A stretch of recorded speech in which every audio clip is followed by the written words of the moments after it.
우리가 삶을 살아가는 동안 아프지도 않고 다치지도 않고 병들지도 않으면서 살아가면 그게 제일 좋겠죠. 그러나 그렇게 살아갈 수 있는 사람은 아무도 없습니다. 어떤 분들은 암에 걸려서 투병하시는 분들도 있으시고요. 또 어떤 분들은 디스크 수술을 하셔서 재활 치료를 받으시는 분들도 있고, 또 어떤 분들은 고혈압, 당뇨병 이런 만성 질환이 있어서 평생 약을 드시는 분들도 있습니다. 우리 친구들도 그렇죠. 병에 걸릴 수도 있고요. 또 다치기도 하고 뼈가 부러지기도 하고 그렇습니다. 우리 남자친구들 같은 경우는 농구, 축구 이런 운동을 좀 과격하게 하다 보면 다치기가 일쑤죠. 뼈도 부러지기도 하고 그렇습니다. 그럼 어떻게 해야 되죠? 뼈를 잘 맞추고 잘 붙을 수 있도록 수술을 해야 됩니다. 근데 수술만 한다고 해서 다 끝나는 게 아니잖아요. 계속해서 치료를 해야 됩니다. 그 부위가 붓거나 무슨 염증이 생기지 않도록 우리가 치료를 해야 되고요. 또 잘 움직일 수 있도록 재활 치료를 하는 것도 중요하죠. 암 수술 받으신 분들도 마찬가지잖아요. 다시 그 부위에 암세포가 생기지 않도록 방사선 치료, 항암 치료 이런 것들을 받아야 됩니다. 그래서 다치고 병들었던 그 자리가 깨끗하게 또 완전하게 치료가 돼야 건강이 잘 회복이 되는 거죠. 여러분, 우리 신앙생활도 마찬가지인 것 같아요. 우리 신앙생활 속에서도 무너진 자리들이 있습니다. 그래서 그 무너진 자리들이 잘 회복이 돼야만 우리가 신앙생활을 건강하게 할 수 있는 거죠. 그래서 우리 신앙생활 가운데 무너진 자리가 어딘가 우리가 한번 잘 살펴보는 게 중요합니다. 때로 우리 친구들 가운데는 예배 생활이 무너져 있는 경우들이 있죠. 우리가 그리스도인이라면 하나님 앞에 예배 드리는 것이 가장 중요한 사명인데요. 때로는 우리가 예배를 소홀하게 여길 때가 있습니다. 바쁘다는 핑계로, 또 공부해야 된다라고 하는 핑계로 우리가 예배를 제대로 드리지 않을 때가 있어요. 그럼 어떻게 해야 됩니까? 우선순위를 예배에 둬야 되죠. 그래서 하나님 앞에 결단하고 예배하는 삶을 살아야 됩니다. 기도 생활이 무너진 친구들도 있어요. 우리가 그리스도인이라면 당연히 하나님 앞에 기도해야 되는데 기도하지 않고 지내는 경우들이 있습니다. 그럼 따로 시간을 딱 정해야 돼요. 그래서 하나님 앞에 이 시간에 내가 하나님께 기도하겠습니다. 그렇게 하고 그 시간을 하나님께 드려야 되는 거죠. 우리 교회가 아름다운 기도집이라고 하는 모범 기도집을 만들어서 여러분 기도 생활을 도와드리고 있어요. 이번 봄부터는 교회 학교용 아름다운 기도집을 만들 겁니다. 그래서 여러분들한테 다 나눠 드릴 거예요. 그래서 여러분들이 그 기도집 읽으시면서 기도 생활을 다시 한번 잘 회복하셔야 됩니다.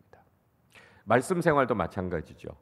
매일 성경 가지고 큐티 하십시오 이렇게 말씀드리고 있는데 큐티 소홀하게 하는 우리 친구들 있습니다. 하나님의 말씀 앞에서 자기의 삶을 돌아봐야 되고요. 매일매일 내가 예수 믿는 학생답게 어떻게 살아야 되나 말씀 앞에서 우리 자신을 비춰봐야 됩니다. 그래서 우리의 신앙생활이 무너져 있는 그 자리가 어딘가, 그 자리가 잘 회복돼야만 우리가 건강한 신앙생활 할 수 있고요. 우리의 신앙이 흔들리지 않고 견고하게 설 수 있다라고 하는 것을 우리 꼭 기억해야 된다라고 하는 겁니다.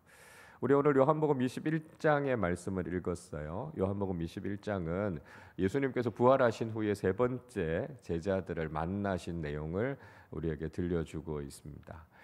예수님이 이미 부활하셨어요. 그리고 제자들은 부활하신 주님을 이미 만났습니다. 근데 참 안타까운 것은 21장 앞부분의 말씀에 보면 베드로를 포함해서 7명의 제자들이 다시 갈릴리 바다로 가서 옛 삶으로, 고기 잡는 삶으로 돌아가 버리고 말았습니다.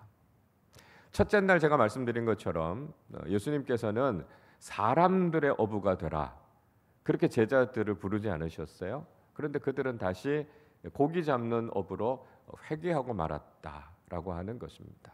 그러니까 예수님의 제자로 부름받은 것이 얼마나 귀한 일일 텐데 제자들은 다시 그 사명을 잃어버리고 옛 삶으로, 과거의 삶으로 돌아가 버리고 말았다는 거죠. 예수님의 제자로 살아가는데 실패했다라고 하는 겁니다. 근데 중요한 게 있어요. 예수님께서는 그들이 실패했다고 해서 포기하지 않으시고요. 그들을 다시 찾아가셨다는 거예요. 여러분, 우리도 마찬가지입니다. 우리도 그리스도인이 됐어요. 우리도 예수님의 제자가 됐습니다. 그러나 우리가 완벽하게 예수님의 제자답게 살아가지 못할 때가 많아요. 우리도 또 넘어지고 또 실패할 때가 있습니다. 그러나 중요한 것은 그런 우리를 포기하지 않으시고 주님께서는 우리를 다시 찾아오신다는 거예요. 예수님의 제자로서의 삶을 살지 못했던 예수님의 제자들을 보시면서 주님께서 그들을 안타깝게 여기셔요. 불쌍하게 여기셨습니다. 그리고 그들을 다시 찾아가셔서 그들의 삶을 회복시키시기 원하셨다는 거예요. 마찬가지로 우리도 그리스도인답게 살지 못할 때가 있고 예수님의 제자다운 모습으로 살지 못할 때가 있지만 그런 우리를 포기하지 않으시고 우리 주님께서는 우리를 다시 찾아오신다라고 하는 것 여러분 꼭 기억하실 수 있기를 바랍니다. 자, 예수님께서는요 수제자였던 베드로를 회복시키고 싶으셨어요. 베드로가 예수님을 처음 만난 날처럼 그날도 베드로는 밤새도록 그물을 내려서 고기를 잡으려고 했지만 한 마리도 잡지 못했습니다. 근데 예수님께서 베드로에게 말씀하세요. 배 오른편에 그물을 내리라 말씀하십니다. 그리고 그물을 끌어올리니까요. 그물이 찢어질 정도로 많은 고기를 잡게 됩니다. 예수님께서 사랑하시는 제자였던 요한이 주님이시다 그렇게 이야기하죠. 그러니까 베드로가 벗었던 겉옷을 다시 입고 바다에 뛰어들어서 예수님께로 달려갑니다. 예수님께서는 해변가에서 제자들에게 주시기 위해서 아침상을 차려놓고 준비하고 계셨습니다. 본문 앞쪽에 있는 9절은 이렇게 말씀해요. 육지에 올라보니 숯불이 있는데 그 위에 생선이 놓였고 떡도 있더라 말씀합니다. 자, 예수님께서 숯불을 피우셨어요. 그리고 그 위에 떡을 얹어놓고 물고기를 얹어놓고 제자들을 위해서 아침상을 준비하고 있었습니다. 예수님께서 준비하신 아침상을 보면서 베드로는요 과거의 여러 가지 일들을 떠올렸을 겁니다. 여러분, 베드로가 그 숯불을 보면서 무슨 생각을 했겠어요? 예수님을 모른다고 3번이나 부인했던 그 밤에 자기가 쬐고 있었던 그 숯불이 떠오르지 않았겠어요? 예수님의 제자로서 끝까지 주님 따랐어야 됐는데 예수님 모른다고요? 부인했던 그날 그 아픈 기억이 다시 떠올랐을 겁니다. 그리고 그 불 위에 올려져 있는 떡과 물고기를 보면서 예수님께서 베세다 들녘에서 행하셨던 오병이어의 기적이 떠오르지 않았겠어요? 예수님께서 그 놀라운 기적과 능력을 행하셨고 베드로는 이제 주님 떠나지 않고 주님과 늘 함께하면서 주님을 위해서 전 생애를 다 드리겠다 그렇게 헌신했던 그날을 기억하지 않았겠습니까? 그러나 그는 결국 실패했고요. 옛 삶으로 다시 돌아와 버렸습니다. 근데 예수님께서는 그런 베드로를 향해서 다시 손을 내밀어 주셨어요. 10절에서 이렇게 말씀합니다. 예수께서 이르시되 지금 잡은 생선을 좀 가져오라 하시니. 예수님께서 베드로에게 지금 잡은 물고기 좀 가지고 오라 그렇게 이야기합니다. 그리고 예수님께서 차려놓으신 아침상에 베드로가 잡은 물고기를 같이 얹어서 아침 식사를 같이 하자 말씀하셨어요. 여러분, 이 장면이 우리에게 보여주는 게 무엇이겠습니까? 다시 함께 하자고요. 비록 실패했지만 예수님께서 베드로에게 다시 손을 내밀어 주신 겁니다. 베드로가 잡은 물고기를 예수님의 아침상 위에 다시 얹어서 함께 그 음식을 먹는 것처럼 다시 제자로서의 삶을 함께 하자고요. 주님께서 맡기신 사명을 같이 감당하자고 베드로를 다시 부르신 것이었습니다. 예수님께서는 그렇게 베드로에게 손을 내밀어 주셨고 다시 제자로서의 삶을 살아갈 수 있는 기회를 주신 겁니다. 그리고 무엇보다도 가장 중요한 것 베드로가 회복해야 되는 것이 무엇인가라고 하는 것을 말씀해 주셨죠. 자, 오늘 본문 15절 말씀인데요. 우리 15절을 같이 읽겠습니다. 그들이 조반 먹은 후에 예수께서 시몬 베드로에게 이르시되 요한의 아들 시몬아 내가 이 사람들보다 나를 더 사랑하느냐 하시니 이르되 주님 그러하니이다. 내가 주님을 사랑하는 줄 주님께서 아시나이다. 이르시되 내 어린 양을 먹이라 하시고. 예수님께서 베드로에게 무엇을 물으셨습니까? 주님을 사랑하느냐고요? 그 질문을 하셨습니다. 한 번만 하신 게 아니에요. 거의 똑같은 질문을 예수님께서 3번이나 하셨습니다. 자, 예수님께서 왜 이렇게 3번이나 같은 질문을 하셨는지 베드로가 모를 리가 없었습니다.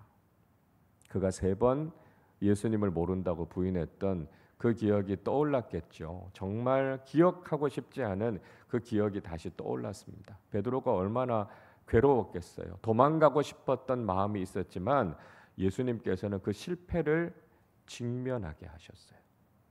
왜냐하면 실패했던 그 자리를 딛고 일어서야만 완전히 회복될 수 있기 때문에 그렇습니다. 실패를 회피하고 도망가서는 우리 인생이 회복되지 않아요. 실패했던 그 자리에서 다시 한번 그 아픔이 있었지만 주님을 향해서 다시 한번 믿음을 고백하고 주님 앞에서 결단해야만 그런 온전한 제자로 살아갈 수 있었기 때문이죠. 여러분, 예수님께서는요, 우리 아픈 상처를 다시 건드리십니다. 우리가 무너졌던 자리가 어딘지, 주님 앞에서 가장 죄악된 자리가 어딘지 그걸 다시 한번 직면하게 하시는 거예요. 왜냐하면 그 실패를 딛고 일어서야만, 우리가 그 죄를 극복하고 일어서야만 주님을 따르는 온전한 제자가 될 수 있기 때문에 그렇습니다. 상처를 건드리면 아프죠. 다쳤던 그 자리 다시 건드리면 얼마나 아픕니까? 그러나 아픈 그 자리를 그냥 놔두면 안 된다는 거예요. 아파도 그 자리에 약을 발라야 되지요. 그 자리 수술해야 되지요. 그 자리 치료해야 되지요. 그래야만 우리가 온전하게 회복될 수 있는 거예요. 여러분, 무너진 신앙의 자리가 어딥니까? 여러분이 실패하셨던 그 자리가 어딥니까? 그 모든 것들을 주님 앞에 내어놓기를 원하시는 거고요. 거기에서부터 우리가 완전히 회복되어야만 우리는 온전한 그리스도인으로 주님 따르는 제자로 살아갈 수 있다라고 하는 것을 꼭 기억하실 수 있기를 바랍니다. 예수님께서 3번이나 베드로에게 같은 질문을 하셨습니다. 이제 예수님께서 베드로에게 다른 복잡한 걸 요구하신 게 아니었어요. 내가 나를 사랑하느냐, 딱 이 한 가지 물으셨습니다. 이제 예수님께서 베드로에게 다른 걸 기대하지 않으셨어요. 무슨 대단한 기적이나 놀라운 일들을 행하라, 그렇게 말씀하지 않으셨습니다. 하나님의 말씀을 더 잘 배워서 다른 사람들을 잘 가르쳐야 된다, 그렇게 말씀하지 않으셨어요. 주님 사랑하는 마음, 그 하나면 충분하다고 말씀하셨습니다. 그 무엇보다도 예수님의 제자가 되는 데 있어서 가장 중요한 건 사랑이라는 거예요. 베드로가 무엇을 했느냐라고 하는 것이 중요한 것이 아니라 베드로가 정말 주님을 사랑하느냐라고 하는 그 마음을 가지고 있는 것이 중요하죠. 여러분, 우리가 예수님의 좋은 제자가 되기 위해서 우리에게 다른 게 필요한 게 아닙니다. 우리가 무슨 대단한 능력이나 스펙을 가져야 예수님의 제자가 되는 게 아니에요. 주님 사랑하는 마음, 그 하나 있으면 우린 주님께서 기뻐하시는 제자가 된다는 거죠. 하나님께서 우리를 정말 사랑하시기 때문에 예수 그리스도를 우리를 위해서 보내주시고 우리를 구원해 주신 것 아닙니까? 그래서 우리에게도 주님 사랑하는 마음, 이 하나가 필요하다는 거예요. 여러분, 사랑하는 마음이 없는데 우리가 좋은 선물을 사주고 맛있는 음식을 사주고 다른 어떤 봉사를 한다고 해서 그 사람을 감동시킬 수 있겠어요? 정말 그 사람이 나를 사랑하는구나, 우리가 그 마음을 확인하게 되면 작은 말 한마디에도 감동하고 감격하는 것 아닙니까? 우리에게 정말 필요한 게 뭘까요? 여러분, 예수님을 사랑하는 사람들이 되시기를 바랍니다. 일생을 살아가는 동안 내가 주님 사랑하는 마음, 이 마음 가지고 살아가는 사람들이 될 때 우리는 예수 그리스도의 참된 제자들이 될 수 있다는 것이죠. 예수님께서 베드로의 마음에 주님을 향한 사랑을 회복시켜 주시고 그리고 그에게 사명을 맡겨 주셨습니다. 내 어린 양을 먹이라고요? 내 양을 돌보라 말씀하셨습니다. 사랑하는 마음으로 감당해야 사명이 된다는 거예요.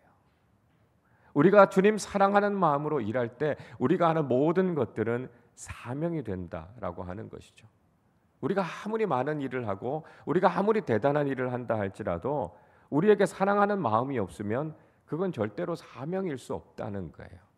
그러나 우리가 주님 사랑하는 마음을 가지고 하는 작은 일 하나하나가 주님께서 기억하시는 사명이 된다는 것이죠. 사도 바울은 고린도전서 13장 3절에서 이렇게 말씀합니다. 내가 내게 있는 모든 것으로 구제하고 또 내 몸을 불사르게 내줄지라도 사랑이 없으면 내게 아무 유익이 없느니라 말씀하고 있습니다. 우리가 가지고 있는 모든 것을 사람들에게 다 나누어 줘요. 그걸 가지고 구제해요. 심지어 내 몸을 불사르게 내어주고 그렇게 헌신적으로 그렇게 열정적으로 일한다 할지라도 사랑이 없으면 아무것도 아니라고요. 여러분, 우리가 주님 사랑하는 마음으로 그 일을 해야만 우리가 하고 있는 그 모든 일들이 사명이 된다는 걸 기억하십시오. 주님 우리에게 대단한 일을 하라 말씀하지 않으세요. 우리에게 뭐 크고 화려한 일들, 업적들을 남기라 말씀하지 않으세요. 주님 사랑하는 마음 가지고 사람들을 사랑하는 마음 가지고 우리가 했던 작은 행동 하나하나가 주님께서 정말 기뻐하시고 칭찬하실 만한 사명이 된다는 것을 기억하십시오. 여러분, 주님을 사랑하십시오. 사람들을 사랑하십시오. 그리고 그 마음을 가지고 말하고 행동하는 사람들이 되십시오. 그러면 우리가 일생을 살아가는 동안 주님 기뻐하시는 사명자로 살아가게 된다는 것이죠. 이 자리에 있는 우리 모든 교육부 친구 여러분, 사랑하는 우리 교우 여러분, 우리가 일생 살아가는 동안 하나님 사랑하는 마음 가지고 사람들을 사랑하는 마음 가지고 주님께서 우리에게 맡겨주신 귀한 사명 잘 감당하셔서 하나님 나라 좋은 일꾼들이 다 되시기를 주님의 이름으로 축원합니다.